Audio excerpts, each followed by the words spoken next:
मंच पर विद्यमान समस्त विद्वान और विदुषियों के श्री चरणों में नमन करते हुए सामने विद्वान श्रोता वर्ग का सम्मान करते हुए बहुत से बच्चे आज डीयू के, उन सबको ढेर सारा प्यार करते हुए 12 से 13 मिनट में बात अपनी खत्म करूंगी।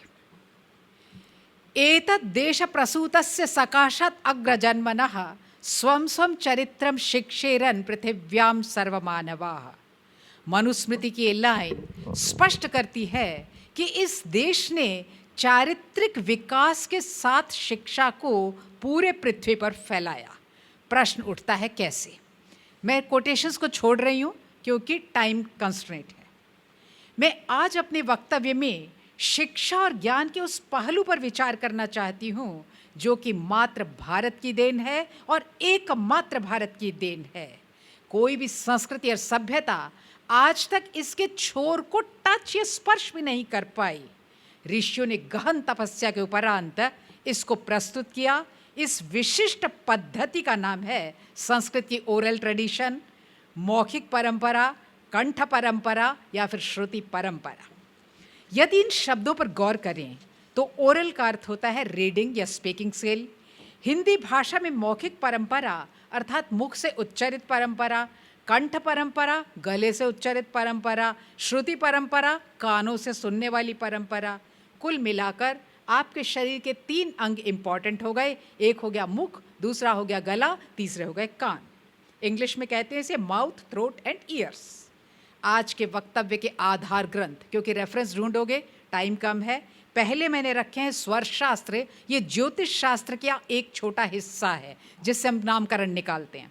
दूसरा यामल ग्रंथ, ये तंत्र का आगम शास्त्र है, वहाँ से लिया है। और तीसरा है शिक्षा वेदांग। शास्त्रानुसार वेद का अध्ययन वेदांगों के साथ करना चाहिए।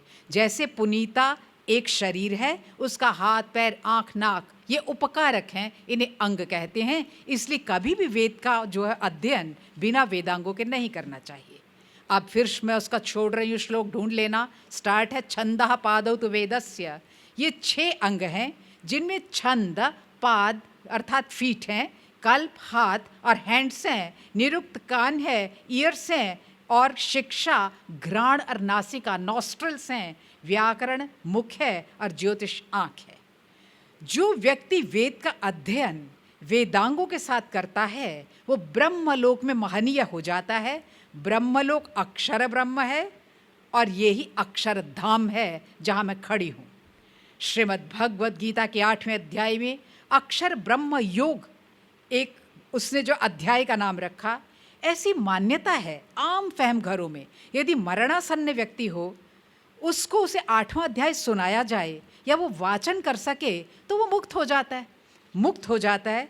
और श्लोक है यम यम वापि स्मरन भावम त्यजत्यन्ते कलेवरम तम तमैवैति स्मरन भावम तम तमैवैति कौन्तेय सदा तद्भाव भावितः। ये अक्षर ब्रह्म पर ब्रह्म है। अब प्रक्रिया देखें जो बिल्कुल प्रैक्टिकल यूज में हो, क्योंकि बात अंदर तक जानी चाहिए। अपने अपने फेस को अपने सामने शीशे में रख लो। आपकी आँखें, 5 ज्ञानेंद्रियाँ इसमें हैं। आपकी आँखें जिसको आप चक्षु कहते हो, ये आपकी फायर है। 5 महाभूत से बना है। भौतिकी का एक बच्चा बैठा है, 5 महाभूत से यूनिवर्स बना हुआ है, उसी से बॉडी बनी है। वो बच्चा बैठा है भौतिकी का, फिजिक्स का। तो चक्षु जो है आपकी फायर है। नाक नॉस्ट्रिल्स सांस ले रहे हैं, इसको हम कहते हैं वायु है। मुख, इसके अंदर जिह्वा है, इसको कहते हैं रसना, क्योंकि 6 के 6 टेस्ट ये लेती है। कान जिससे आप सुन रहे हैं, ये आकाश है जिसको आप इथर कहते हैं। और जिसमें ये सब फिटिंग की हुई है वो सारे का सारा पार्थिव है अर्थात स्पर्श है, ये त्वचा है। इस सारे को ज्ञानेंद्रियों को बुद्धि और मन गवर्न करते हैं। इसीलिए बार बार निराशा आशा होती रहती है। अक्षर ब्रह्म में अक्षर शब्द का अर्थ है जिसका क्षरण नहीं होता, जो लुप्त नहीं होता, जो डिसअपियर नहीं होता, जो डिसॉल्व नहीं होता, जो तिरोहित नहीं होता, जो नष्ट नहीं होता, मीन्स सदा रहता है, उसे अक्षर कहते हैं। ब्रह्म शब्द में ब्रिंग धातु है। ब्रिंग का अर्थ है ब्रिंगणे, विच एक्सपैंड्स। जो एक्सपैंड कर सकता है वो ब्रह्म है, अर्थात जिसका फिर अक्षर ब्रह्म क्या हुआ, ये क्षरण नहीं होता, पर इसका एक्सपेंशन संभव है। अब इस रहस्य को सिर्फ शिक्षा वेदांग उद्घाटित करता है। इसलिए भारत देश ने मौखिक परंपरा को महत्व दिया। जरा सा गहराई में उतर जाओ तो अक्षरमाला को हम व्याकरण करती है, स्वर है, व्यंजन है, संज्ञा है, सर्वनाम है, शिक्षा ग्रंथ से नेगेट नहीं करते, परंतु वो इसका डिवीजन अलग टाइप से करते हैं। शिक्षा ग्रंथ 9 है, वो भी मैं छोड़ रही हूँ। मैंने इसको बेस बनाया है व्यास शिक्षा और शंभु शिक्षा। 9 शिक्षा ग्रंथ अवेलेबल हैं। शिक्षा का अर्थ होता है सिखाना। ये ऐसे है जैसे पापा ने हाथ मेरा पकड़ा था और कहा लिखो बेटा अ, लिखो ए, इसको शिक्षा कहते हैं। शिक्षा का अर्थ ये लेक्चर देना नहीं है, शिक्षा का अर्थ है पकड़ के सिखाना। पकड़कर सिखाया जाता है, हाथ पकड़कर यह राइटिंग स्किल है। बोलकर सब मेरे पीछे पीछे बोलो, उच्चारण ये स्पीकिंग स्किल है। जोड़कर शब्द बनाओ आबा अब, ये आपकी रीडिंग स्किल है। और सुनो ध्यान से, ये आपकी लिसनिंग स्किल है। ज्ञानार्जन में इन 4 पर सर्वाधिक महत्व है। शिक्षा ग्रंथ अक्षरों का विभाजन ध्वनि के आधार पर करता है, साउंड्स, उदात्त, अनुदात्त, स्वरित, शुद्ध, विकृत इत्यादि। एग्जाम्पल्स छोड़ रही हूँ। स्थान के आधार पर करता है, प्लेस ऑफ आर्टिकुलेशन, जैसा अभी मैडम ने बताया, अकुह विसर्जनिया नाम कंठा, इचुयशा नाम तालु, कौन सी ध्वनि कहाँ से बोली जाए। करण के आधार पर मीडियम, किस भाव में किन अक्षरों को लगाया जाए। यदि गुस्सा आ गया तो कौन से अक्षर लगाएं, रोमांटिसिज्म है तो कौन से अक्षर लगाएं। चौथा, काल के आधार पर भैरवी राग प्रातःकाल गाएं, राग काफी रात को गाएं, वृंदावनी सारंग अपराह्न में गाएं। फिर मात्राएं हैं ह्रस्व दीर्घ प्लुत अ आ आ। फिर स्वर हैं शुद्ध और विकृत। फिर है तीव्र और मध्यम। म्यूजिक में रे रे, आप ऐसे गाएंगे। इन सब का उच्चारण का मेथड ही सिखाना शिक्षा थी। अध्यापक बार बार बोलता था, शिष्य बार बार बोलते थे। ओम अग्नि मीळे पुरोहितम, बच्चे बोलते थे ओम अग्नि मीळे पुरोहितम। फिर क्रम पर विचार किया जाता था। पदक्रम मम पापम अपाकुरुतेव और वर्णक्रम मम तापम अपाकुरुदेव, जिसको आजकल हम टंग ट्विस्टिंग कहते हैं।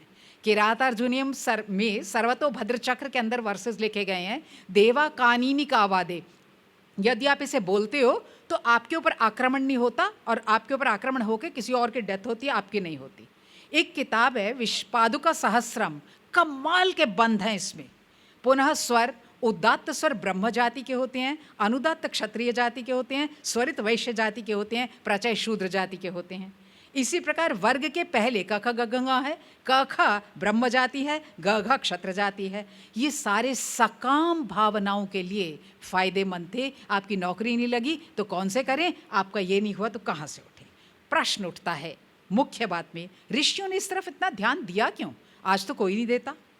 अक्षर भाषा का मूल है, जिसे फोनीम कहते हैं। भाषा मनोगत विषयों को बताने का साधन है, कम्युनिकेशन है, टूल है, मीडियम है। ये वृद्ध व्यवहार से सीखी जाती है। वृद्ध का अर्थ बूढ़ा नहीं है। जहाँ भी बच्चे ने जन्म लिया, जो माँ बोलती है, जो पिता बोलते हैं, जो टीचर बोलते हैं, जो वातावरण में दोस्त बोलते हैं, वहाँ से हमने इस भाषा को सीखा। इसलिए ज्ञान देने में मौखिक परंपरा सबसे अच्छी परंपरा है। इसको संस्कृत में लगाएं। संस्कृत की लिपि देवनागरी है। प्रत्येक अक्षर किसी न किसी देवता का नगर है। 48 वर्ण है, 48 वर्ण हैं, 5 राशियों में विभक्त हैं। प्रत्येक राशि में 5 देवता हैं। पहला वायु, फिर अग्नि, फिर भूमि, फिर चंद्रमा और सूर्य। लंबा डिस्कशन है, समय का अभाव है, संदर्भ दे दिया, आप ढूंढना।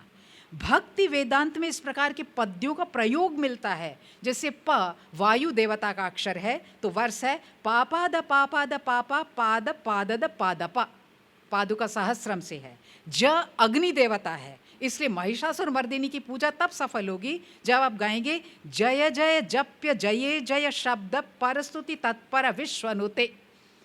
फिर आगे पूरा कर लेना। न नटित नटार्थ नटी नट नायक नाटित नट सुगानुगते, ये रटाया जाता था बच्चों को। रीजन क्या है? रीजन साइंस है इसका।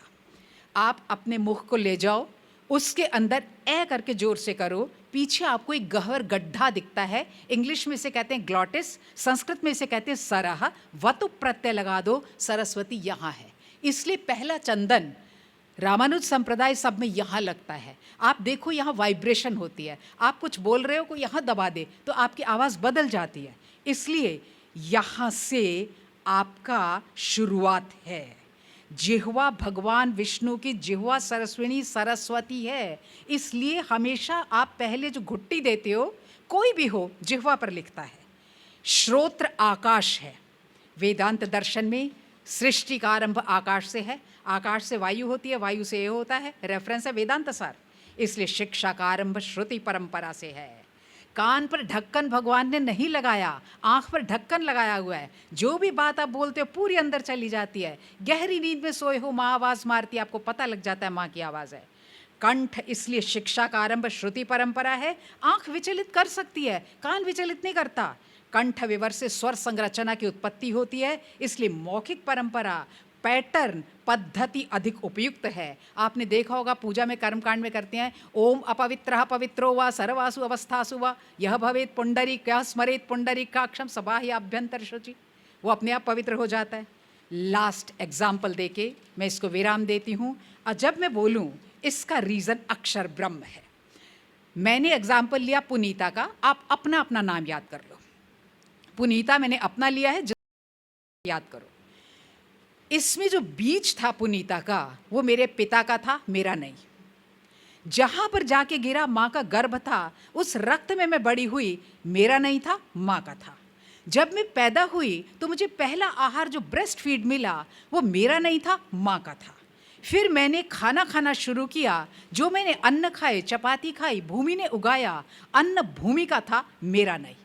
मृत्यु के समय सभी कुछ यहीं लौट जाएगा, यहीं लौटाना है। फिर मेरा है क्या?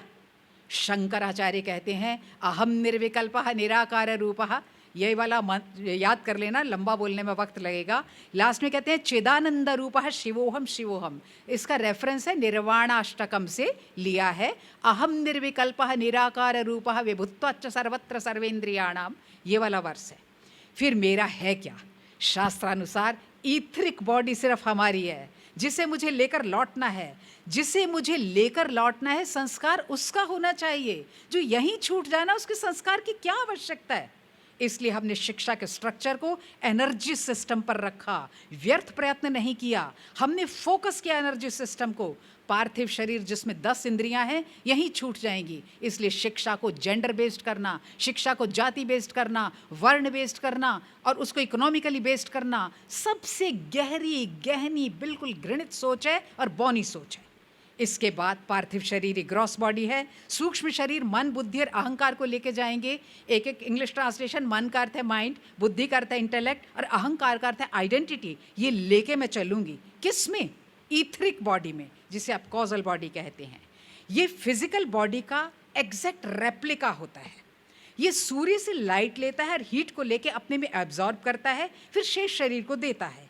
इसको कठोपनिषद कहता है छाया तपौ ब्रह्म विदो वदन्ति। ये शैडो बॉडी है।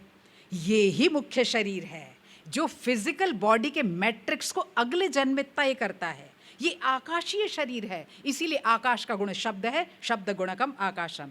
इसलिए शब्दों के प्रयोग से ये बॉडी बलवती होती है, स्ट्रांग होती है, पवित्र होती है, फाइन होती है, ऊर्जित होती है। पतंजलि ने ऐसे नहीं महाभाष्य में लिख दिया, एकः शब्दः सम्यक् ज्ञातः सुप्रयुक्तः स्वर्गे लोके च कामधुक् भवति। ये ईथरिक बॉडी एक लाइफ फोर्स है, जीवनी शक्ति है, मेन नर्वस सिस्टम को गवर्न करती है। वीणा का एग्जाम्पल देखो, उल्टा होता है बच्चा जब बाहर आता है, इसीलिए कबीर कहता है गर्भा काल में हाथ जोड़ायो निकल हुआ बेईमान। ये जीवनी शक्ति को ग्रहण करती है। योग दर्शन इसे ओज की संज्ञा देता है। ये मृत्यु काल में बड़ी धीमी गति से बाहर निकलती है। इसलिए जब मरणासन्न व्यक्ति हो या मृत हो जाए तो पुत्र या पुत्रियां उसे गीता इत्यादि सुनाती हैं, वो सुनती है।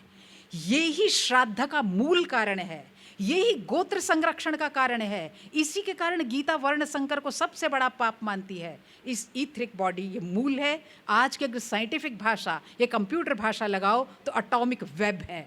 इसके विकृत हो जाने पे पूरे चैनल 72,000 नाड़ियाँ विकृत हो जाती हैं। इसलिए चरक संहिता बीमारी का मूल कारण आतुरता मानती है, इसको भूत अविद्या की संज्ञा देती है। आज के विकृत समाज का मूल कारण यही है। इसलिए भारत ने ज्ञान का आधार साउंड लिया, वाइब्रेशन लिया, कंपन लिया। इस जमीन पर फलचौर्य नहीं है। अंत कर रही हूँ। फलचौर्य का मतलब होता है सामने एक को व्यक्ति, उसको ABC भी नहीं आती, अबसा भी नहीं आता, परंतु और मुझे आता है, तो फलचौरे का मतलब होता है ये नहीं है मैं उसे नहीं बताऊंगी। अगर डॉक्टर के पास जिसको कुछ नहीं लिखना आता उसके पेट में दर्द हो, ये हमारे देश का धर्म है कि डॉक्टर बाकियों को छोड़ के पहले उसे दवा दे। इसे कहते हैं शास्त्र में फलचौर्य। यदि परम ज्ञानी है तो मानसिक जप करें, मानस जप जिसे कहते हैं। यदि मध्यम ज्ञानी है तो स्मरणम करें, सिमरन जिसको कहते हैं। यदि अल्प ज्ञानी है तो उपांशु जप करें, माला लेके धीरे धीरे जपें। यदि साक्षर हैं तो वाचिक जप करें, लगातार बोलें गोविंद गोविंद इत्यादि। यदि कुछ लोग इकट्ठे हो जाएं, समाज में इकट्ठे बैठे इकट्ठे हो तो कीर्तन करें। यदि भावपूर्ण हो तो भजन करें, और यदि कुछ ना आता हो तो सुने तो सही। और यदि कुछ ना आता हो तो साउंड, वाइब्रेशन, तबला, वाद्य ये सब कीर्तन में बजाएं। ये ही मान्य था। इसके साथ शेष सब कुछ क्षर है, यही अक्षर है। शेष सब यहीं खत्म हो जाएगा। ये साउंड पैटर्न आपको ऊपर लेके जाएगा। इसको अक्षर ब्रह्म कहते हैं। जो इसे धारण कर ले धा धातु से, वो अक्षर धाम में पहुंच जाता है, तद्वत हो जाता है। इसलिए भारत ने सत्य को महत्व दिया। मूर्ख नहीं थे जिन्होंने सत्य में जयते कहा। सत्य बोलना धर्म को चलाने की पहली सीढ़ी है। युधिष्ठिर का एग्जाम्पल क्लियर है, क्योंकि सब कुछ रसना, टंग और श्रवण और भाव पर आधारित है। इसलिए मेरे देश का नाम भारत है। भा का अर्थ है भावभूमि, र का अर्थ है रंगभूमि और रसभूमि, ता का अर्थ है तालभूमि। ता से ताल से बन गया गणपति, काउंटिंग। भा से बना भावभूमि, माँ शारदा, जो कश्मीर का कॉन्सेप्ट है, ये सब छोड़ रही हूँ। और बीच में रंग और रस से एजुकेशन सिस्टम बना।